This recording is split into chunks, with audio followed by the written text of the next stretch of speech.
usada en la Olimpiada del 39. Y es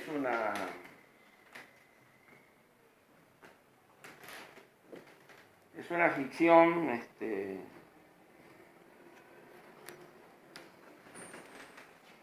centro del personaje central es Sonia Graf.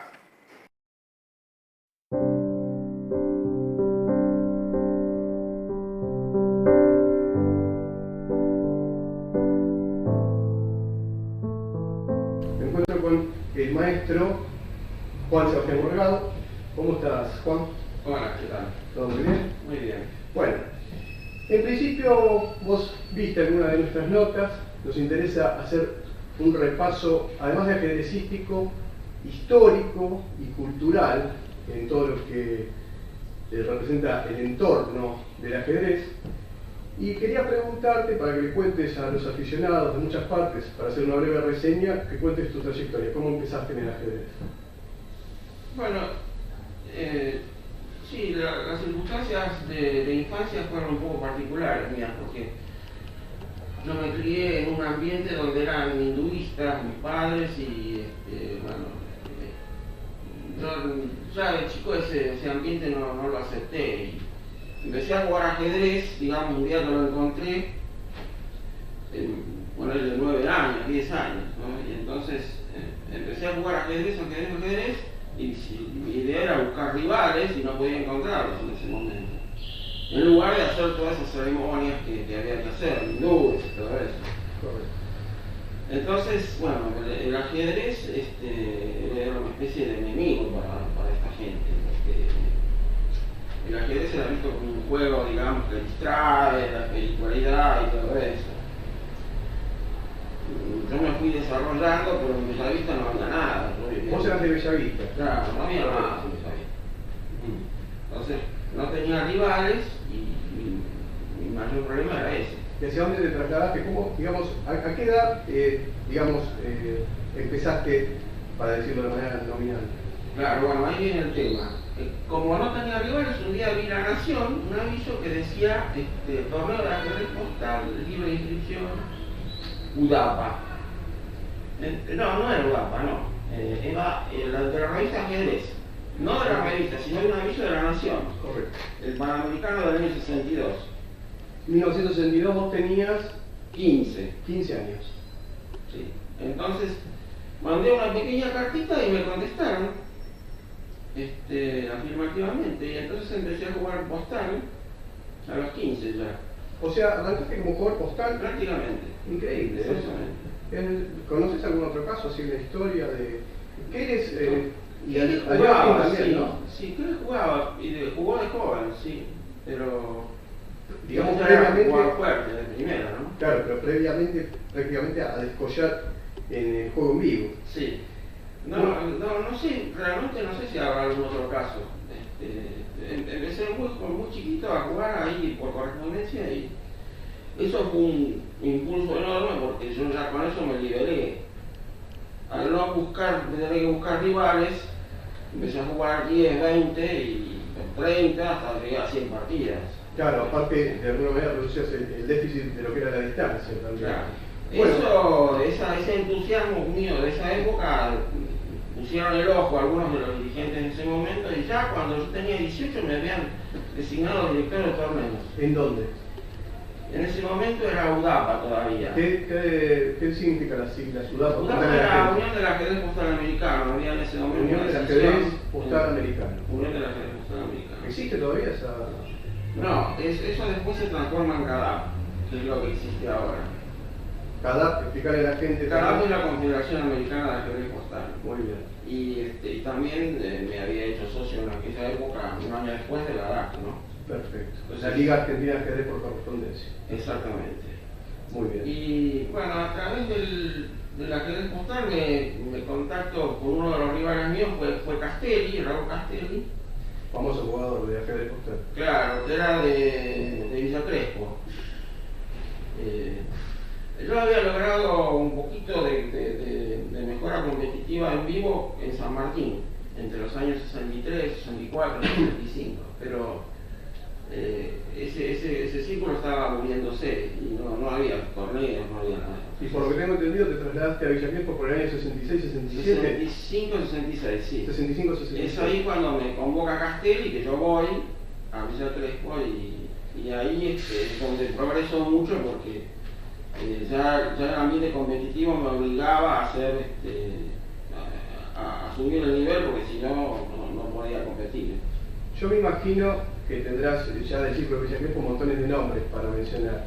Sí. Uno que yo recuerdo haber leído era Cayetano Revisa. Claro, Revisa, sí. Sí, y otros que puedas... Sí, estaba Reviso, Rivarola, Víctor Contreras. ¿Rivarola? ¿Guillermo Rivarola? No. Perdón. Juan Manuel Rivarola. Juan Manuel Rivarola, sí. Que había sido representante olímpico. Sí, en el 27. En el 27, claro, en Londres. Sí. Nosotros en esa época éramos jovencitos y no teníamos idea. Estaban frente a Proce. Claro, sí. Y después lo rescaté a Rivarola mucho tiempo después cuando hice El Rey en 2009. Es cierto, sabes que recuerdo haber leído una entrevista que hiciste. Él había sido en el siglo XIX, me parece, 1899, por ahí. Sí. Leí entrevistas fascinantes que hiciste en El Rey. Sí, tuve la suerte de hacer esa entrevista, un poco de casualidad, ¿no? Porque yo no tenía realmente noción de que este hombre fuera tan importante, ¿no? Bueno, quiero decirle al público que realmente es difícil hacer una síntesis ajustada de lo que es la trayectoria de Juan, porque él, además de ser gran maestro postal, subcampeón mundial de ajedrez postal, maestro FIDE frente al tablero, fue creador de innumerables publicaciones en el ajedrez argentino de carácter técnico, ¿no? Que en su momento fueron, digamos, prácticamente la referencia de todos los ajedrecistas. Acá yo mismo, bueno, cuando empecé, puedo decir como testigo que me nutrí de montones de artículos y de anecdotario que realmente rescataba con una claridad fascinante. Así que, ¿cómo podrías de alguna manera explicar toda esa actividad? Sí. Al ser director de torneos tan joven, yo tenía una correspondencia enorme, el buzón mío estaba lleno. Entonces había una necesidad en ese momento de hacer una revista que fuera a la vez técnica y a la vez informativa de los torneos de ajedrez postal, porque en ajedrez postal se juegan todas las partidas simultáneamente. Entonces hay una necesidad de los jugadores de obtener información de los resultados. Entonces hicimos la revista del ajedrez americano en 1970, el ajedrez postal americano junto con Castelli. Claro. Eso duramos ahí más o menos un año y medio y después ya me dediqué a jugar. Y después ¿A jugar postal o en vivo? A jugar postal. O sea, vamos a tratar de trazar una especie de cuadro organizado. Sí, porque hay simultaneidad. Claro, hay simultaneidad en muchos aspectos, pero a ver, digamos, ¿cuándo recordás que empezaste a jugar de manera en vivo? En vivo en San Martín. ¿En qué año? Y yo tenía 14, fui a jugar una simultánea con Nairo. Con Nairo, ¿cómo saliste? No, perdí, esa partida, sí. Claro. Bueno, y después después de simultánea, la gente de San Martín me invitó a que fuera a San Martín y empecé a ir, que era un viaje largo, ¿no? ¿Y vos ya venías jugando postal? Ya venía jugando postal. Perfecto, bueno, entonces prácticamente hay una simultaneidad, como decís, sí. y al mismo tiempo empezaste a partir del año 70 con la primera publicación tuya. Sí. Que fue el ajedrez postal americano. Sí. Correcto, bueno. Sí. ¿Querés seguir contando? Después otras revistas que hice fueron El Rey, cuando jugaron acá Bolugayeski y Portnoy. Los 80. Claro, ahí la revista de Sotena estaba ya muy mal. De Armando Ivaldi, ¿no? Sí, y entonces se presentó la posibilidad de ir a vender libros ahí. Yo no tenía librería nada en ese momento, pero Claudio Ahumado me invitó, el famoso Claudio Ahumado. Y después Ney me invitó, que tenía una pequeña librería ahí en Corrientes y... Roberto Ney, el árbitro. Claro, sí, la Corrientes y... Entre Corrientes y La Valle, ¿no? la Corrientes Angosta. Correcto. Y ahí hice el rey para él más o menos durante 2 años. Después, el rey, digamos, no tenía yo mucho trabajo y no tenía rendimiento, me llevaba mucho tiempo. Entonces digo, bueno, me independizo y empecé a editar ajedrez de estilo. ¿Sabes qué? Te quiero preguntar porque en el 82 ajedrez de estilo. Bueno, hubo una transición que por lo menos los de mi generación no comprendemos, porque yo nací un poquito antes de esa época y sé que estuvo el rey americano, el rey argentino. El rey argentino, perdón, claro. Y era todo uno Sí. se agarra todo lo que son las publicaciones de esa época, todas juntas, así la mano no entiende. Es por qué pasó eso. El rey estaba muy asociada a mi nombre, digamos, aunque era editada por él, por mail, estaba muy asociada a mi nombre. Cuando yo ya tengo discrepancias con él y decido hacer la otra revista, Ajedrez de Estilo, yo necesito un puente. O sea, él va a seguir sacando su revista, que se va a llamar El Rey, pero yo ya no tengo nada que ver con el Rey número 24, que es el número que sigue a los que hice yo. Claro. Entonces yo la llamé El Rey Argentino para que mi gente, mi público, mis lectores, se dieran cuenta que yo seguía otro camino, separado. Entonces, en la revista 1 se llamó El Rey Argentino. Y la revista 2 ya tuvo 2 nombres, El Rey Argentino y abajo Ajedrez de Estilo. Y después ya dejé de poner El Rey Argentino. Y directamente. Esa es un poco la pequeña historia. Y ¿no? fue el nacimiento de ajedrez de estilo. Claro, fue el nacimiento de Ajedrez de Estilo. Sí. Bueno, precisamente con ajedrez de estilo, creo que fue cuando, corregime si me equivoco, comenzaste acá en este edificio. Sí. Que primero se llamó, bueno, si mal no recuerdo, corregime cómo fue más o menos la cronología. La Casa del Ajedrecista, primero, después fue Ajedrez Integral. Sí, la Casa del Ajedrecista fue más o menos hasta los 90 y después Ajedrez Integral, sí. Quiero decir que nos encontramos en el lugar clásico de Juan, que es Perú, número 84 de la calle Perú, en lo que se llama la Manzana de las Luces, en la ciudad de Buenos Aires. Así que bueno, él está prácticamente en este edificio hace 35 años, por lo menos. Desde el 82. Desde el 82, 35 años. Bueno, entonces tuvo toda esa cronología y a partir de ahí fue directamente todo tu éxito principal en el aspecto de materia de literatura ajedrecística. Sí, evidentemente, era un emprendimiento.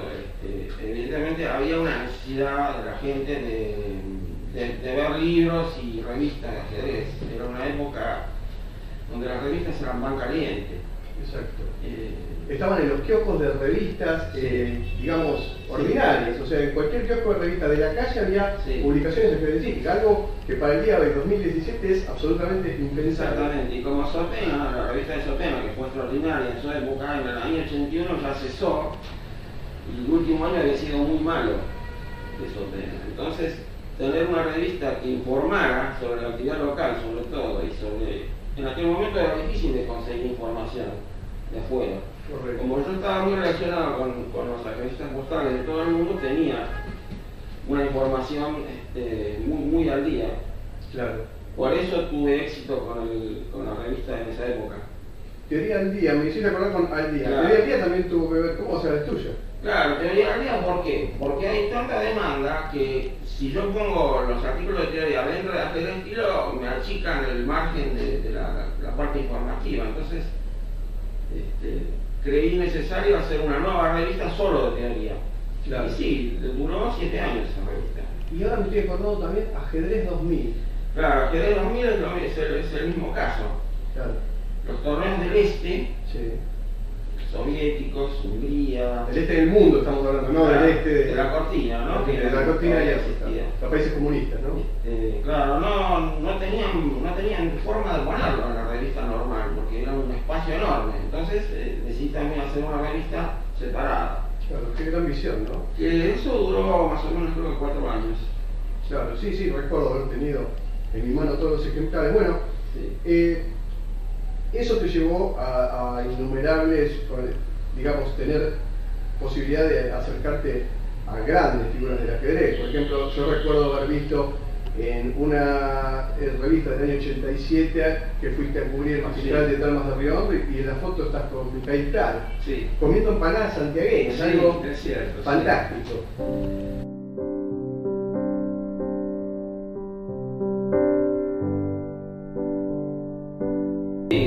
recordás de tal? Esa visita, Sí. y para mí es muy especial porque nosotros, a través de Castel y anteriormente de Barrenchuk, aprendí lo que era la teoría de las casillas reales que ellos habían desarrollado, ¿no? Que era sobre la base del juego de tal.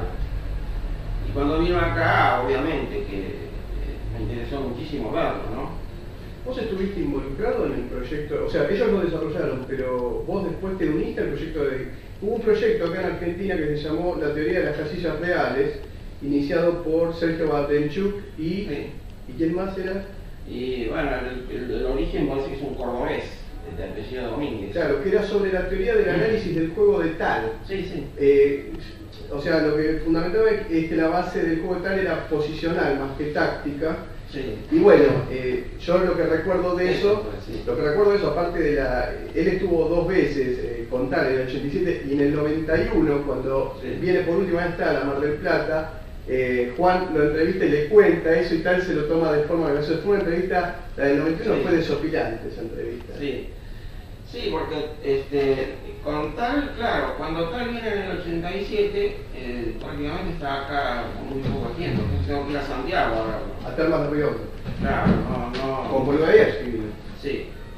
Y allá estuvimos cerrando un poco, con un poco chapurreado, ¿no? Uno se hacía entender.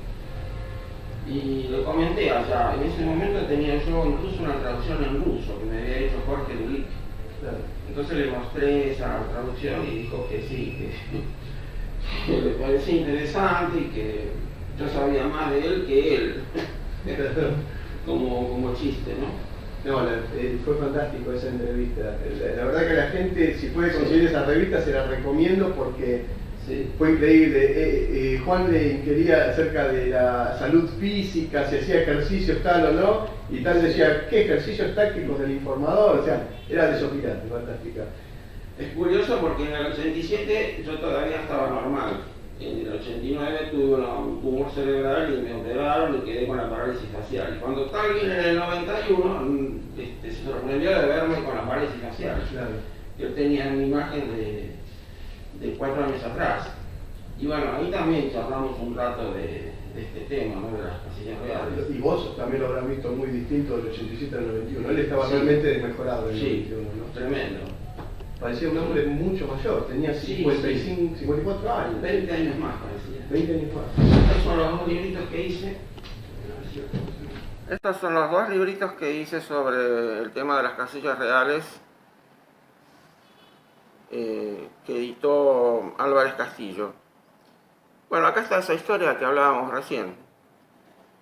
Casillas reales es el tomo 1 y estructuras reales es el tomo 2.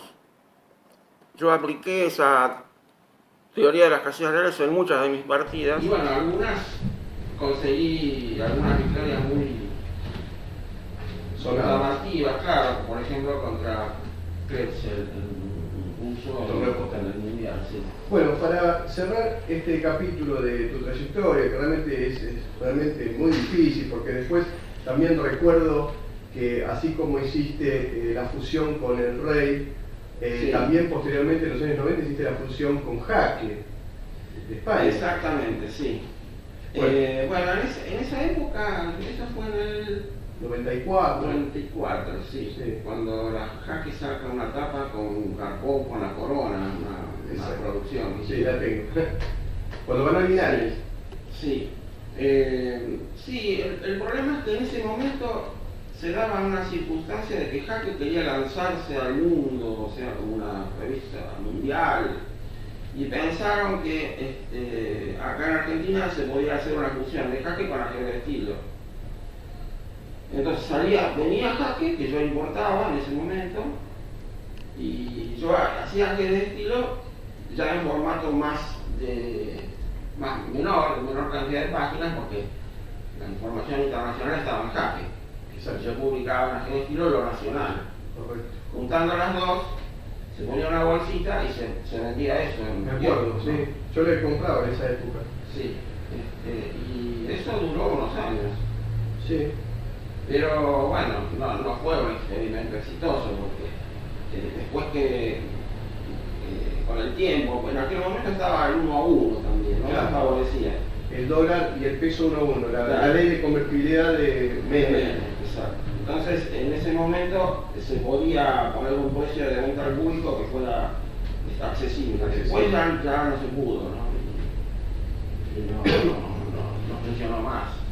Es más, recuerdo que en los últimos tiempos ya venía, ajedrez de estilo venía como un anexo de la jaque, adentro, puede Sí, ser. venía adentro, claro, era un formato más de complemento de jaque. Sí. Exactamente. Bueno, la verdad que es muy difícil repasar una trayectoria como la de Juan porque ha abarcado muchísimas vertientes de lo que es el ajedrez, ya digo, desde el punto de director de revista, fuerte jugador frente al tablero, fortísimo jugador postal, subcampeón del mundo, que eso es lo que le voy a pedir que me cuente para cerrar, porque quisiera saber el tema del subcampeonato mundial y la partida con String. Sí. Eso me gustaría que me cuentes porque fue algo muy discutido en el momento con Jacob String, famoso campeón mundial postal, donde hubo unos análisis kilométricos y después una adjudicación. Si querés contarle al público. Sí. Sí, yo hice la carrera para llegar al campeonato mundial, en realidad todavía estaba muy en pañales todo, ¿no? O sea, Argentina no tenía todavía una inserción dentro del ICCF muy importante. En general los torneos se hacían acá en Caracas, que era americano. Correcto. Se había logrado que uno, representante americano, argentino o brasileño en ese momento, de los principales países, fuera a una final del mundial. Yo jugué el torneo de Cadá, digamos, el latinoamericano, y salí empatado con el cordobés Muana. Bueno, Pero sí. él me ganó por sistema, entonces me quedé afuera. ¿Qué pasó?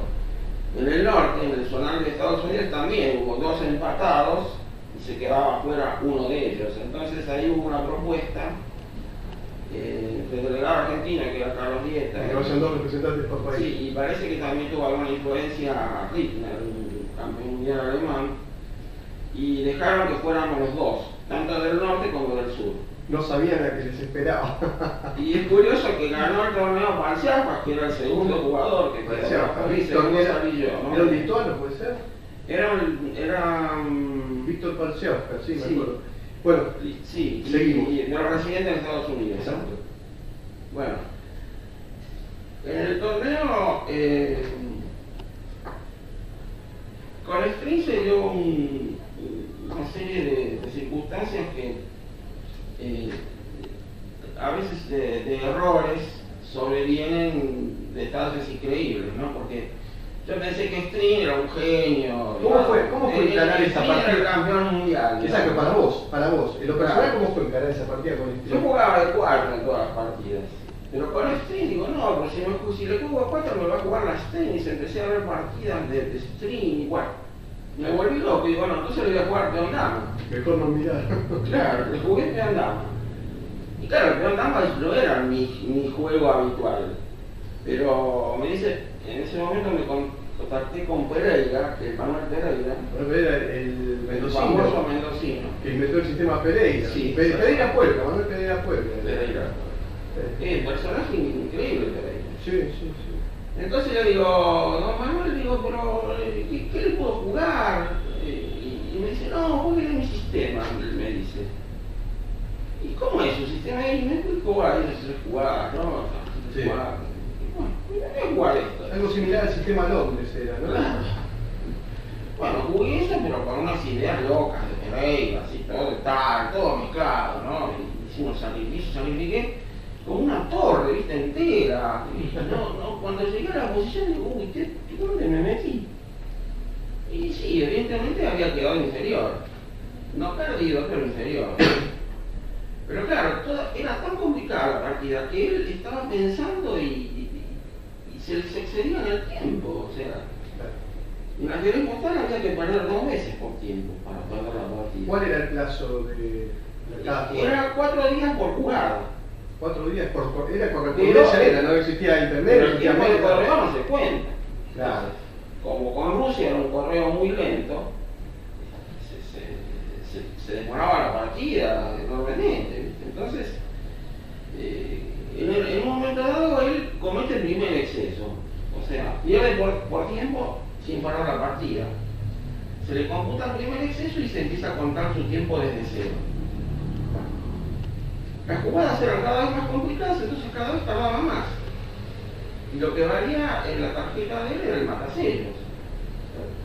Entonces él ponía enviada el día 2, pero el matasellos decía 4. Entonces me estaba robando 2 días. Y eso varias veces. Hasta que en un momento dado perdió. Pero no me...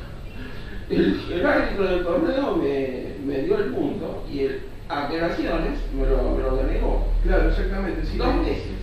Increíble. Bueno, había un peso importante, era Jack of Trade, ¿no? Claro, intervino el presidio en TCC, inclusive. Que yo protesté y digo, ¿cómo se mete si esto es una partida de ajedrez? ¿Qué tiene que ver la política acá? Bueno, unos tremendos líos, ¿no? Y en un momento dado digo, bueno, está bien, ya está, basta. Abandono la partida y dejé de jugar.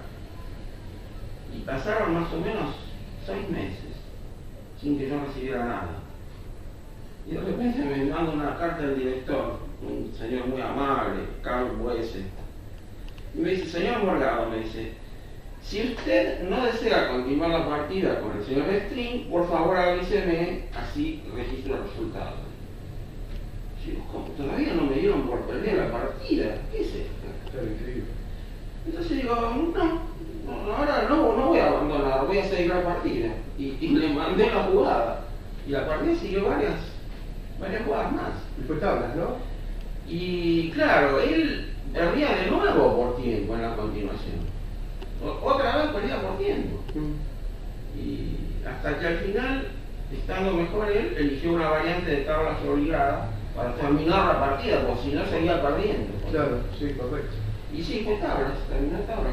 Bueno, eso demuestra el peso que tienen a veces ciertas personalidades, ¿no? Sí. Es habitual, pero bueno, fue absolutamente meritorio lo de Juan. Sí. Y terminaste segundo, ¿a qué diferencia? Segundo a un punto, sí. Segundo a un punto de Jack of Trade, o sea, figura legendaria del ajedrez. Claro, bueno, al final terminó bien porque en general el presidente de la ICCF era un señor Von Maso en ese momento. Y supuestamente yo era un rebelde que quería... Entonces fallece la señora de Von Maso y Von Maso hace un memorial, Von Maso, un torneo muy grande. Entonces me invita, me pide disculpas por lo que pasó y bueno, yo le acepto las disculpas y a la vez me disculpo yo por todo el problema y jugué ese torneo, o sea que terminó, digamos, amistosamente. Bueno, se pudieron sacar Exactamente. los problemas. Bueno, ahora que hemos dado un repaso que, como dije, nunca va a llegar a cubrir todo lo que es la trayectoria de Juan, me gustaría adentrarme en un tema que realmente considero, y creo que vos también lo debes considerar, que fue una bisagra en tu vida ajedrecística, que fue la última visita de Bobby Fischer a Buenos Aires hace 21 años, en julio de 1996. Estamos en julio de 2017, hace 21 años justo. Y Bobby Fischer vino a este edificio y estuvo en la librería de Juan. Él en ese momento vino a promocionar el Fischerandom como novedad mundial. Y yo recuerdo haber leído los artículos que salieron en diversas publicaciones, principalmente el de Jaque, me interesó mucho. Y bueno, le he hecho una serie de consultas que Juan va a poner en claro, porque digamos que él tuvo un acercamiento a Fischer que prácticamente no lo tuvo nadie en esa época. Bueno, lo que les cuento brevemente es que en la revista Jaque de la época salió una nota firmada por un, según dice en esa revista, maestro FIDE Pedro Egorburu, y yo cuando la leí revelaba todos los detalles de Fischer, desde que había pasado por un movilero de televisión que lo había seguido, que había estado acá, que había buscado por los libros, contaba prácticamente con detalle algo que nadie había podido relatar de la misma manera. Entonces le hago la consulta a Juan, ¿cómo fue eso? Sí, no, lo que dice Pedro es exacto. Sí, él estaba acá. En ese momento mi oficina era un punto frecuente de reunión de la gente, de los directivos que formábamos parte de CAPA, que era Círculo de Ajedrecistas Postales Argentinos. Entonces era muy normal que ellos estuvieran acá. Yo inclusive los llamé a alguno que faltaba cuando apareció Fischer acá, por sorpresa, para que vinieran, ¿no? La nota del tema es muy buena. Lo que pasa es que tiene una historia un poco distinta de lo que sale Jaque, ¿no? La nota salió primero en Ajedrez Postal. Este es el original. Este es el original de la digamos, de la crónica que salió en Jaque. Acá tenemos el original. Bueno, acá tenemos el original que salió en la revista. En la revista de Capa. La revista de Capa, Círculo de Ajedrecistas Postales Argentinos. Y esto después se reprodujo en la revista Jaque, que la tenemos acá. A ver si Juan puede mostrar el interior, que fue todo el relato de cuando Fischer visitó que es la misma la librería. Nota. Sí.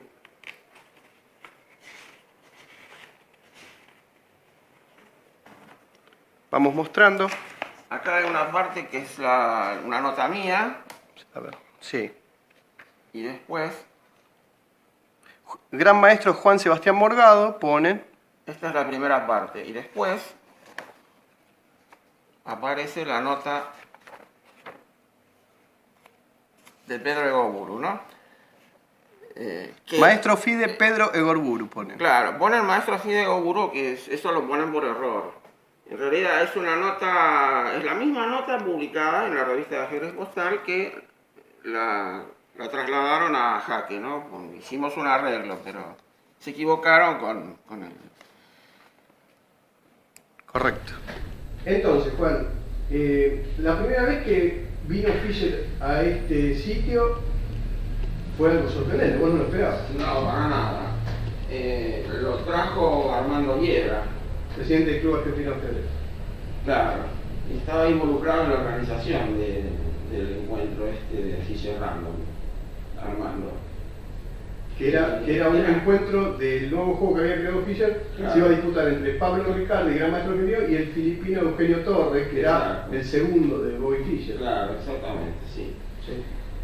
Digamos, en ese momento Marco Citrinblum, que había sido el CEO de Clarín, se había ido a la prensa. Entonces, en la prensa él quería darle al ajedrez una importancia máxima. Entonces se contactó con Fischer y empezaron a hablar por teléfono, con Hungría, donde estaba él en ese momento. Y al final llegaron a una conclusión de que podían hacer acá el match ese famoso de Fischer Random entre Torres y Riccardi. Claro. Es así cuando viene Fischer. Fue recibido por el gobernador de la ciudad de Buenos Aires, Claro. Duarte, ¿no? Él vino como un mes antes de que el match comenzara. Estaba De incógnito. andando por Buenos Aires, pero claro, nadie lo conocía, de incógnito. Salvo obviamente la gente que estaba como Hiebra y los organizadores directos. Claro. Entonces un día aparece por acá Hiebra y me dice, mira, que no sabes a quién te traigo. Y bueno, de atrás viene Fischer, ¿viste? Y bueno, No lo podías creer. claro, fue una conmoción en ese momento. ¿Estaba llena la librería en ese momento? En ese momento estaba mi señora, estaba Roberto Álvarez, que en ese momento Roberto trabajaba acá conmigo. Claro. Era los comienzos de la informática, sí, de internet y de todo eso. Exacto, sí, 96, sí. Por eso estaba acá y después estaban, me parece que había uno o dos muchachos de Capa. Eso estaba claro en la revista para los que lo quieren ver. Lo que quiera ver el artículo. Bueno, entró a ver y claro, él no estaba acostumbrado a ver muchos libros así, tampoco, ¿no? Y mezclado nuevos con usados y empezó a ver libros por libros, ¿no? Y hablando con Torres, conversando en inglés con Torres. Y después se empezó a hablar un poco con él habla bien castellano. Fischer sí, claro. Y empezó a hablar con nosotros, ¿no? Y bueno, él estaba muy en malas relaciones con los yugoslavos.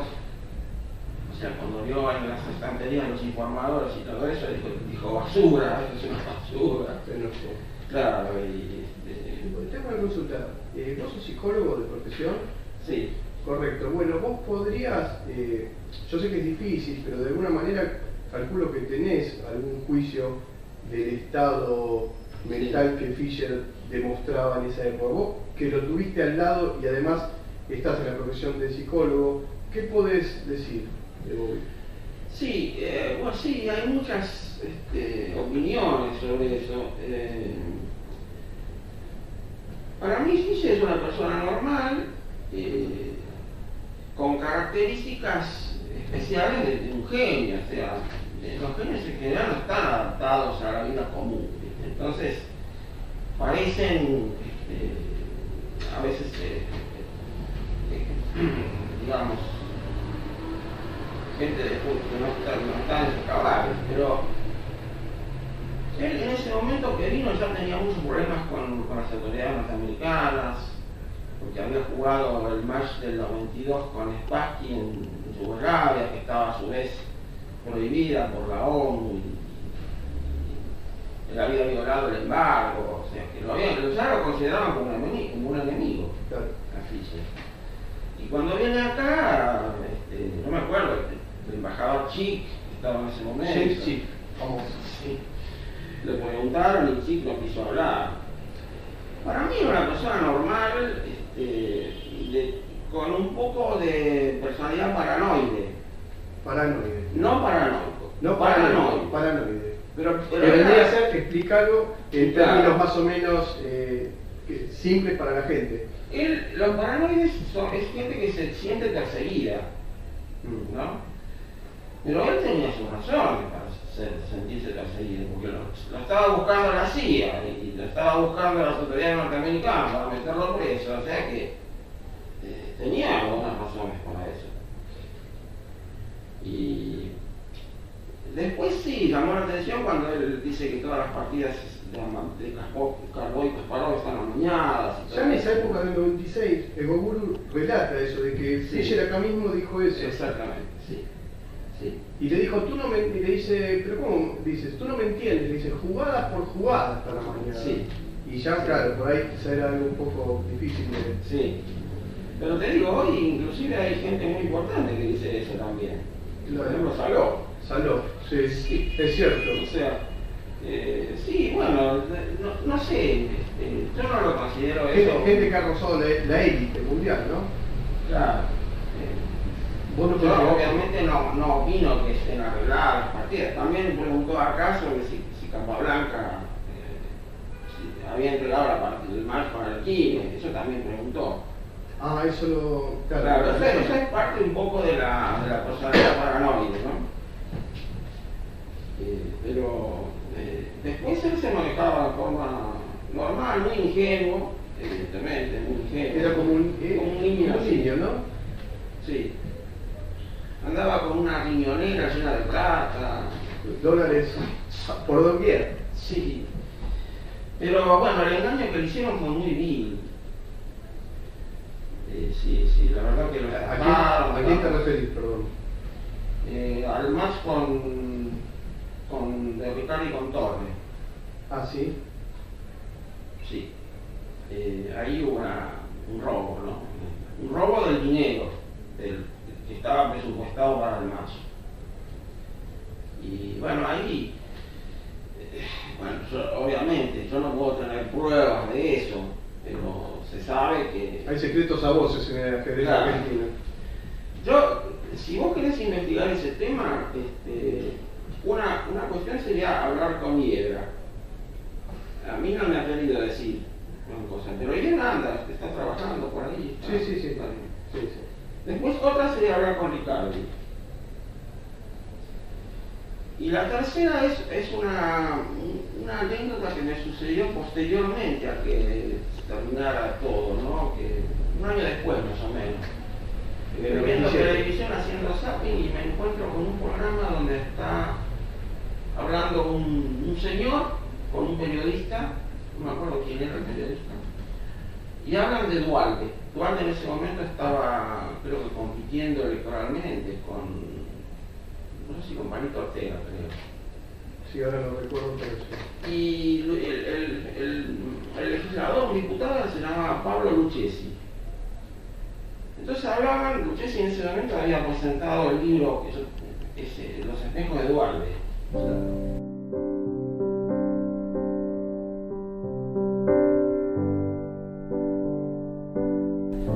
En un momento dado le pregunta al periodista, y de Duhalde también está el tema de Fischer, ¿no? Le dice. Y Lucchesi le dice, sí, ese es un tema que conozco bien, dice, y ahí hubo una estafa, un robo, y en ese momento otra vez se fueron del tema y yo quedé, digamos, ahí en el aire. Claro, no sabés bien qué pasó, si fue a partir del robo, fue generado por la política o por gente de se supone que fueron a un banco y se cobraron la plata. Ahora bien, no se sabe quién, o alguien lo debe saber. Compré el libro después, claro. Los espejos de Duhalde, y pensé que ahí Lucchesi iba a decir algo de eso. Había críticas durísimas contra Duhalde en ese libro, claro. Pero no dice nada del macho. Traté de ubicarlo a Lucchesi, pero no pude nunca. Diputado provincial, creo que era, radical. El libro está prorrogado para Alfonsín, un tipo importante. Importante, de peso. Bueno, al fin y al cabo terminó siendo otra frustración más en los tiempos de la vida de Fischer, porque eso de la estafa que mencionás, él fue un episodio reiterado en su vida. Él también reclamaba, vos que sabés de todo el tema de libros, de ajedrez, de que habían robado los derechos de su libro de mis 60 mejores partidas, publicándolo en varios lugares del mundo sin darle un peso de regalías. Lo dice incluso, en el último tiempo en Islandia, que hay dos videos, uno que graba en el hotel Reykjavik, ahí en Reykjavik, y otro también creo que en un restaurante del hotel, está con un psicólogo, y le dice, pero eso es justo, dice, entonces yo, dice, me puedo quedar con Michael Jackson, dice, lo que haga Michael Jackson es mío, entonces el psicólogo como que no menosprecia, pero para mí me parece que no estaba tan equivocado. No, él incluso dice que Ilyich Ustinov le pagó $100,000 que le debían los rusos, pero según él le debían 1 millón, o sea que le pagó solamente el 10%, eso comentó. Claro, y bueno, evidentemente, no sé si recordás alguna otra cosa de la segunda visita. Vos llamaste, en la segunda visita sabías que iba a venir y llamaste a más personas. Claro, ¿A quién recordás que...? No sabíamos que iba a venir en realidad, pero él había dicho que a lo mejor iba a venir. No se tenía certeza de si iba a venir exactamente y qué día. Pero cuando vino, yo discretamente llamé a gente y entonces se llenó la librería, ¿no? Ya. Y él ya no estaba tan cómodo, pero sin embargo estuvo acá por lo menos 2 o 3 horas, estuvo bastante tiempo y charlando. Por eso Pedro a mí lo cuenta muy bien, ¿no? Un muy buen relato, sí. Muy bueno. Muy buen relato. Y bueno, Juan me mostró las facturas, que después las voy a poner en el video de lo que llevó Fischer.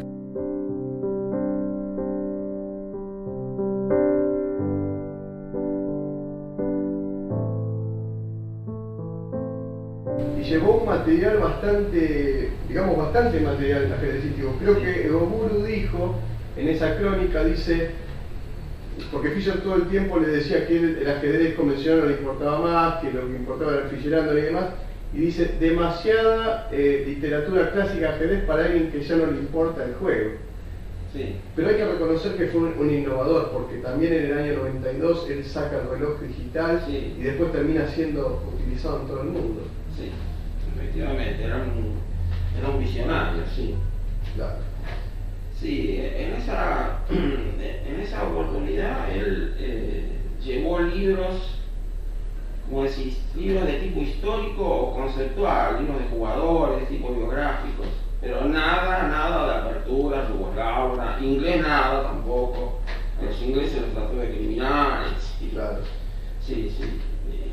Bueno, ahí en la boleta están los libros que llevo, sí, son libros de ese tipo, ¿no?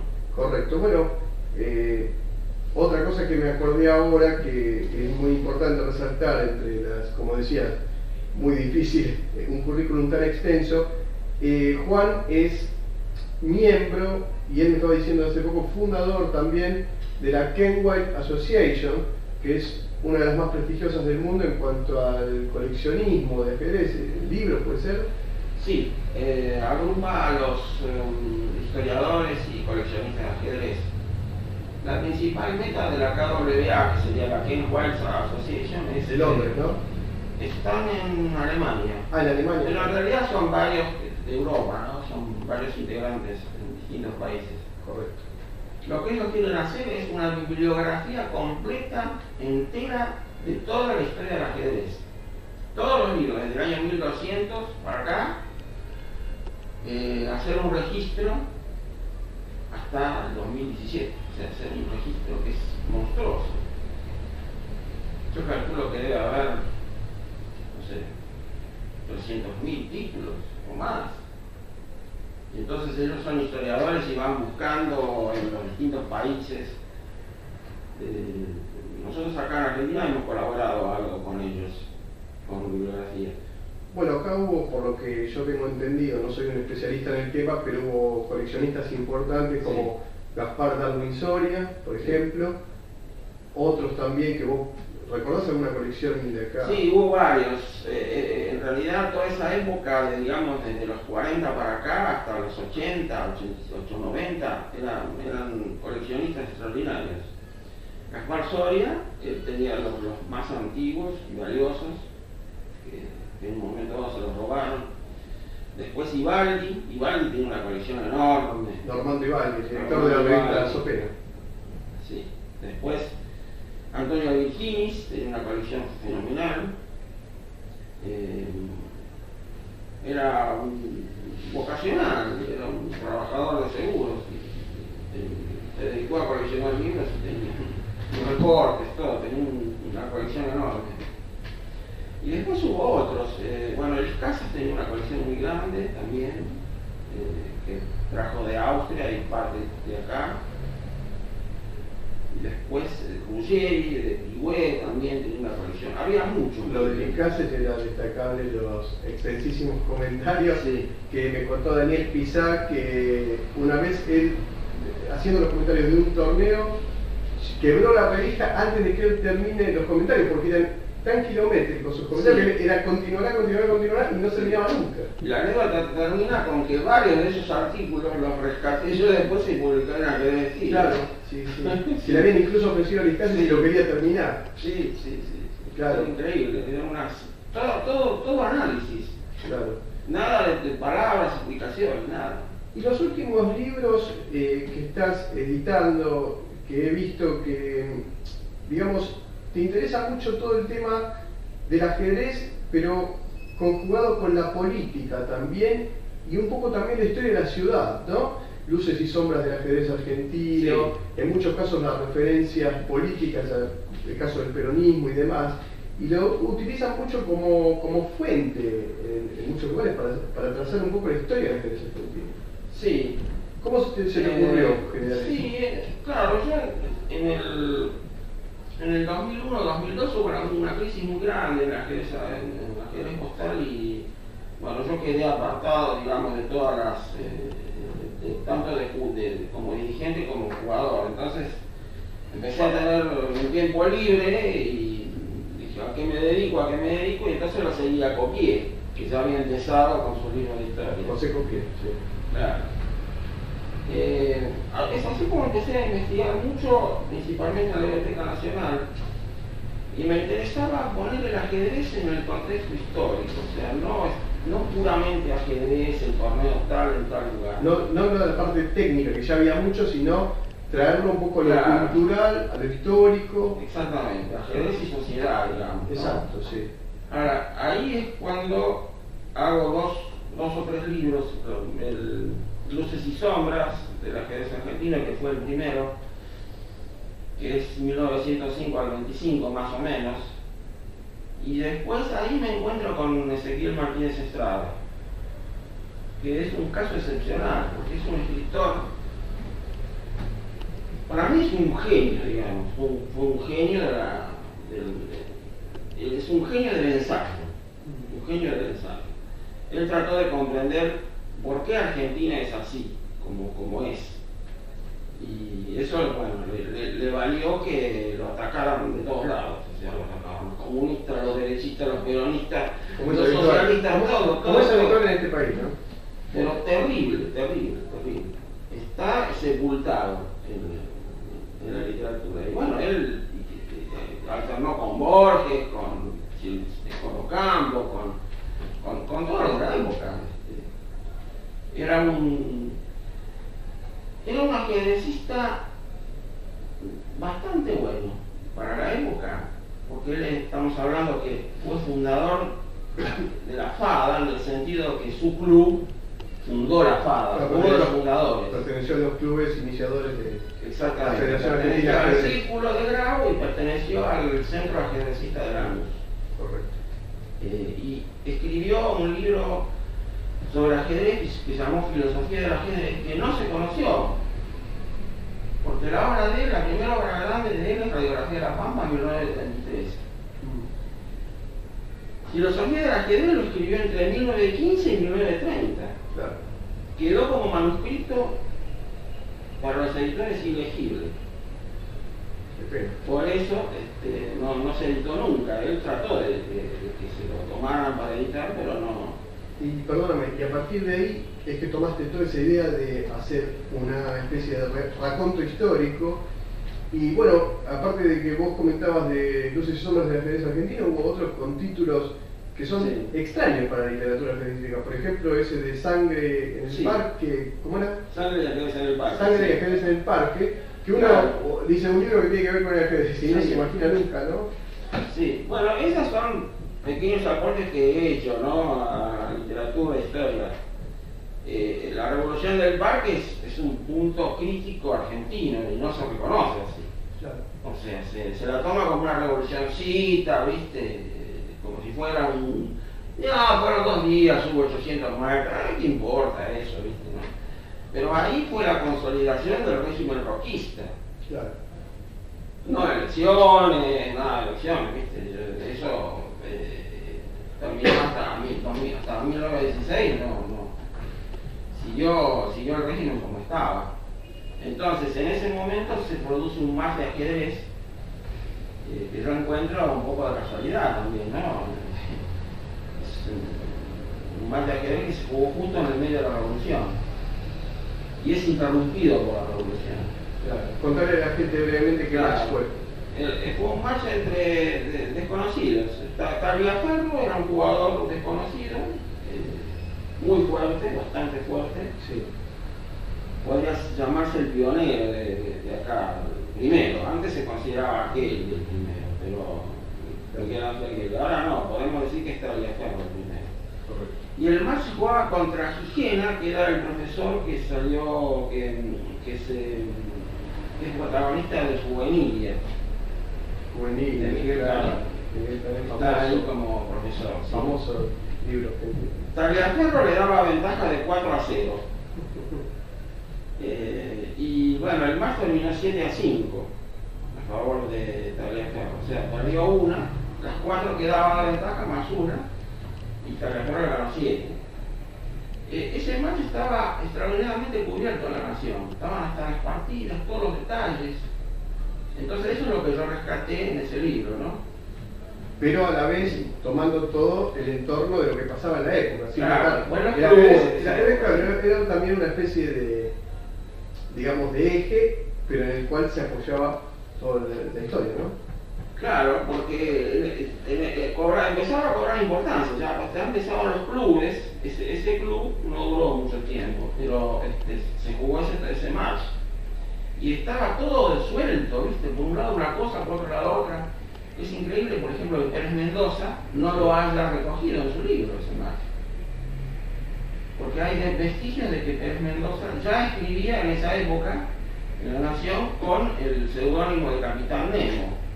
Capitán Nemo. Sí, se ponía Capitán Nemo. Parece cómico, pero... Sí, en esa época, sí.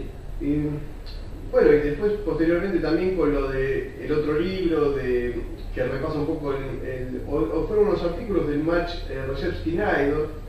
Sí, eso salió en Chess Base. El Chess Base fue muy interesante también. porque Sí, bueno, los diarios, ¿no? claro, muestra todo la relación que tuvo el peronismo impulsando el deporte como propaganda también un poco, sí. ¿no? Y bueno, fue un match en ese momento, fue, digamos, después de lo de había sido Capablanca y Elioque, fue muy relevante. No, impresionante, sí.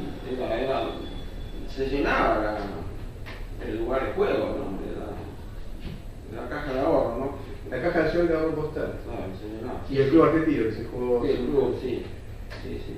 Bueno, realmente hemos repasado en este breve lapso una ajustada parte, porque la verdad que hacerle una nota a Juan significaría estar muchos días, pero lo que me interesaría para el cierre es que me cuentes, ya que has logrado abordar lo que es el ajedrez con lo cultural e histórico, ¿cómo te parece que transitó la cultura de la ciudad de Buenos Aires, de lo que podría ser fines del siglo XIX con el inicio de los clubes de ajedrez, pero no solamente tomando los clubes de ajedrez, sino cómo ha ido la cultura ciudadana cambiando desde principios del siglo XX, transitando todo el siglo XX, finales, y ahora que estamos en el siglo XXI?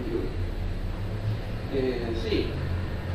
Si tomamos el siglo XX, bueno, la fundación de la Argentina es fundamental. En ese momento, digamos... El Club Argentino de Ajedrez. Claro, el Club Argentino, digamos, principalmente era aristocrático, pero dentro de lo aristocrático permitía que mucha gente fuera a jugar. Después aparece el círculo, que es el popular, digamos, típico, el círculo de Buenos Aires. Anarquista, el círculo de Buenos Aires, que es Grau el mayor exponente. Grau había jugado en la Argentina y se había destacado, inclusive dado conferencias importantes. Pero la juventud de esa época, el argentino no le gustaba. Entonces arman el círculo. Porque era más aristocrático, por eso después se genera el choque entre ambos, entre el círculo de Buenos Aires y que duró años, claro, hasta casi la muerte de Grau. Claro. Después hay un bache, toda la época infame, la década infame, todo eso hay un bache, hasta que aparece el peronismo y toma el ajedrez como cuestión de Estado. O sea, el ajedrez queda, digamos, incluido dentro del aparato de Apple, digamos. Correcto. Y le da una importancia enorme. Incluso Apple estuvo en Argentina. Perdón. Norberto Apple. Norberto, ¿no? No, Raúl Apple. Raúl Apple, que era... Claro, Raúl Apple era digamos, el factotum, un personaje oscuro, sin un cargo muy llamativo, ministro, eso no, era un subsecretario de comunicaciones. Pero que manejaba quizás la propaganda, ¿no? Claro, manejaba un holding de como 60 empresas periodísticas, no, tremendo. Y el ajedrez estaba ahí, en eso, ¿no? Estuvo en Argentina, Apple. Claro. Y ellos, junto con Amílcar Zelaya, que también estuvo en Argentina, famoso Amílcar Zelaya, claro, pergeniaron la propaganda del match de Regeski con Nairo en la Argentina, en una reunión ahí. Entonces, lo que hicieron fue denominar a ese match como Campeonato del Mundo de Occidente. Entonces es un titular enorme de los diarios. O sea, todos los días el Campeonato del Mundo de Occidente. Es así como... Y después la época actual, bueno, cuando entra Internet... Hablando de ese match, Sí. no quiero dejar pasar, Sí. recuerdo haber leído el libro de Portela, Sí. donde puede ser que hay un prólogo de Amílcar Zelaya, Sí. y es muy sentido, como que dice su poco útil titular, y es realmente muy sentido, la verdad que delicioso fue ese libro, maravilloso. Sí. Sigamos. Bueno, transitando toda esa época hasta ahora, y cómo cambió la cultura al punto que lo has podido percibir aquí mismo, porque calculo que hace 35 años, cuando estabas acá, no era lo mismo que es ahora, No. la ciudad, ¿no? No, ahora estamos en los finales, digamos. Sí, esto es, digamos, está en extinción, este tipo de librería está en extinción, principalmente porque no pueden traerse los libros. Entonces, el perfil que tiene, por ejemplo, Bloquín es mucho más dinámico. claro, porque él dirige torneos, o sea, está, digamos, en el día a día, entonces él tiene muchas más posibilidades. Pero quiero decir, por ejemplo, algo increíble que hace poco terminaste de editar junto con Zoilo Caputo, de 93 años, un legendario, sí, digamos, articulista y Caixa del 40, ¿no? Caixa del año 40, él escribió artículos, bueno, tiene 93 años en la actualidad y acaba de editar un libro junto con la ayuda de Juan, que sigue con su actividad como siempre a pleno. Sí, no, hay que decir, yo lo ayudé solamente como cadete, digamos, ¿no? O sea, todo el contenido del libro es de él. Bueno, yo le ayudé a hacer el nexo con I-30 porque ella no se puede movilizar, ¿no? Bueno, pero sí, es una obra extraordinaria para una persona de esa edad, ¿no?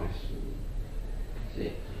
Zoilo Caputo fue digamos, el que hizo la prosa del famoso libro de Zurich del 53 de Naider, uno de los dos libros más importantes que hay de ese torneo famosísimo. Pero volviendo al tema de lo que te decía, el cambio cultural en la ciudad de Buenos Aires. Sí. Solamente en los últimos 30 años, el tiempo que estuviste acá en la librería, ¿qué se ve en la calle? Bueno, esa es una buena pregunta, ¿no? Porque viste lo que es mi oficina, estaba acá ubicada. Si yo todos los días hubiera tenido una camarita, las cosas que pasaron acá, Claro. desde aquella vez que trataron de quemar la legislatura, en ese momento eran, creo que un grupo de homosexuales, me parece, que estaban reivindicando, por poco quemar la legislatura, muy poquito faltó. Fue el destrozo de Modar, que estaba acá en la esquina. Modar, claro. Modar, sí. No, y las manifestaciones que pasan por acá son, pero incalculables, la cantidad de manifestaciones. Y eso ha ido en aumento, ¿no? O sea, ha ido en aumento. Se nota claramente que hay una mayor dificultad en toda esta zona. ¿Ves un detrimento de la Yo veo un deterioro acá, sí. Por ejemplo, acá en la esquina hay qué sé yo, reciclan basura. En la esquina acá de Perú y de Dinamarca. Algo impensado en esa época. Claro, imposible eso, ¿no? En aquella época pasaba el 86 por acá. Claro. O sea que no había autorización. El ómnibus, ¿no? Pero no. Quiero decir que la ciudad de Buenos Aires se distinguía por una especie de cultura francesa, una suerte de... Sí, el que mejor caracterizó a la ciudad de Buenos Aires es Martínez Estrada en La cabeza de Goliat. Claro. Eso se ve hoy en día, la mega Buenos Aires, digamos, La cabeza de Goliat es hoy súper cabeza de Goliat. Claro. Martínez Estrada decía que Buenos Aires le chupa la sangre al país, ¿viste? A las provincias, hasta ahí, y eso es cada vez más notable, es cada vez peor. Vos fijate, en el centro, ¿viste? La Pampa, él decía, la Pampa entra a Buenos Aires por la caramilla de los empedrados. Fíjate lo que eso es Buenos Aires. Sí, es un país que demográficamente no se ha podido expandir. Siempre quedó todo concentrado acá como si fuera un legado del antiguo mandato de que tenía que estar cerca del puerto la gente. Sí. Y entonces nunca pudimos salir de eso, ¿no? Y Martínez Estrada en La cabeza de Goliat lo caracteriza de forma magistral, porque él dice, los del 80 fundaron una gran ciudad, no un gran país, fundaron una gran ciudad nada más. Y vos ves las provincias del norte, del sur, frontera, de la frontera norte, ahí es, no hay frontera prácticamente. Claro. Y qué sé yo, el mar argentino, hay 300 pesqueros ahí y un barco de prefectura tratando que no entre, pero no hay ningún pesquero argentino. Increíble, sí. Así que, Bueno, Juan. eso es más o menos Y Martínez Estrada muchos conceptos los tomó del ajedrez. Claro. El concepto de invariante, él considera que hay invariantes que se mantienen desde 1816. Por ejemplo, el invariante de desprecio a la ley. Eso está igual que en 1816. El argentino tiene como una especie de anarquismo a todo lo que es la autoridad, Y ¿no? mientras no se supere eso, no se puede. Entonces, invariantes ajedrecísticos, o sea, los ajedrecistas son invariantes de ahí. Después, la radiografía de la Pampa está tomado de los rayos X. En ese momento, en los años 20, estaban en pleno desarrollo de eso, y los rayos X se transforman en radiografía de la Pampa. Y después, el tema de analizar desde arriba, ¿no? Él analiza desde arriba, y todo lo demás dijeron, no, este hombre no es criticable porque analiza desde una torre de cristal y nos quiere jugar a todos. No, él analiza desde arriba. Bueno, eso, Porque el ajedrecista tiene que, cuanto más fuerte el ajedrecista, más de arriba tienes que analizar la visión global. Claro. Entonces lo que él hace es eso. Claro, pero acá siempre se tomó mal, ¿no? La gente siempre lo toma como una especie de acto de engreimiento. Claro, no. Bueno, para finalizar quiero agradecerle infinitamente a Juan porque además de haberme conseguido esta entrevista fue proveedor de un material muy importante que fue el del torneo Polugaevsky del año 94 que yo subí a mi canal de YouTube en su momento. Y bueno, finalizando con esto yo te quiero agradecer muchísimo, Juan. Y vamos, si querés, hacer unas jugadas para retirarnos y cerrar la nota. ¿Te parece? Dale. Bueno, vamos a una partida. Hacemos una partida. Le vas a jugar el sistema de Pereira. El sistema de Pereira. Muy bien. Era algo así, sí, recuerdo que era similar en Londres. Era algo así. Se jugaba a caballo 5 reyes de forma rápida, ¿no? Si podía, sí. Sí podía, claro. Muy bien. Esto era una de las ideas de Pereira. Me estoy enfrentando, o metiendo, mejor dicho, en terreno peligroso quizás.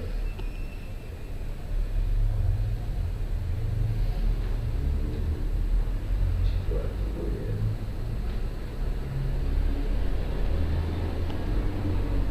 Ahora hay una muestra en la biblioteca. Hago una pregunta por John. Ah, sí, yo te comenté eso, sí. Sí, hemos hablado con él y ya le mandé el material que me pidió, ¿no? A través tuyo. Muy bien.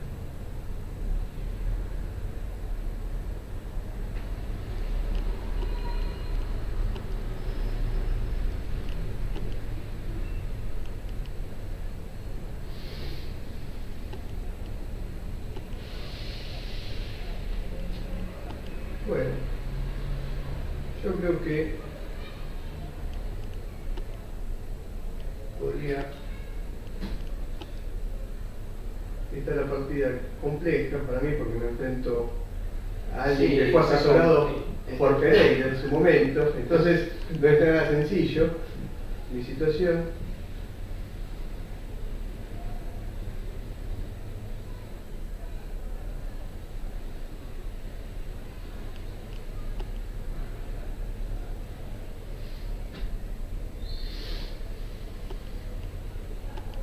Bueno, es complejo, pero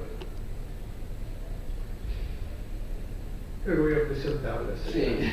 Hacemos tablas. Hacemos tablas. Muy bien, felicitaciones. Gracias, Juan.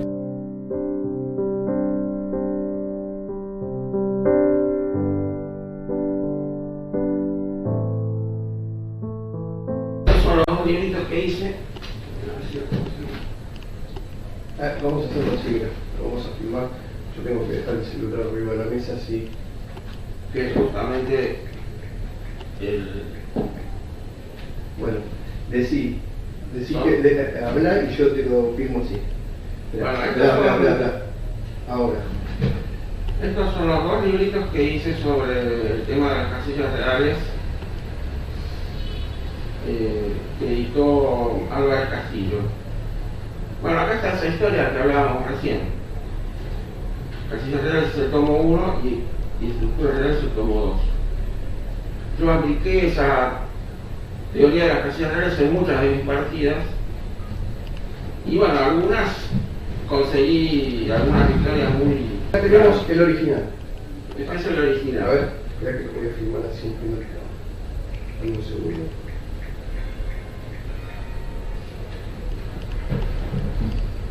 Ahí tengo todo.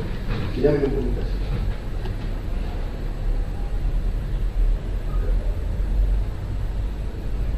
Bueno, acá tenemos el original que salió en la revista. En la revista de capa. La revista de capa, Círculo de Periodistas Postales Argentinos, y esto después se reprodujo en la revista Jaque, que la tenemos acá. A ver si Juan puede mostrar el interior, que fue todo el relato de cuando Fischer visitó. Que es la misma nota. Sí.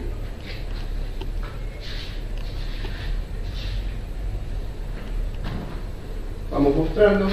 Acá hay una parte que es una nota mía. Sí. Y después, El gran maestro Juan Sebastián Morgado pone. esta es la primera parte. Y después aparece la nota de Pedro Egoburu, ¿no? Maestro Fidel Pedro Egorburu pone. Claro, pone el maestro Fidel Egoburu, que eso lo ponen por error. En realidad es una nota, es la misma nota publicada en la revista de Feliz Postal que la trasladaron a Jaque, ¿no? Hicimos un arreglo, pero se equivocaron con esto. Correcto. Bueno, seguimos contando a la cámara principal.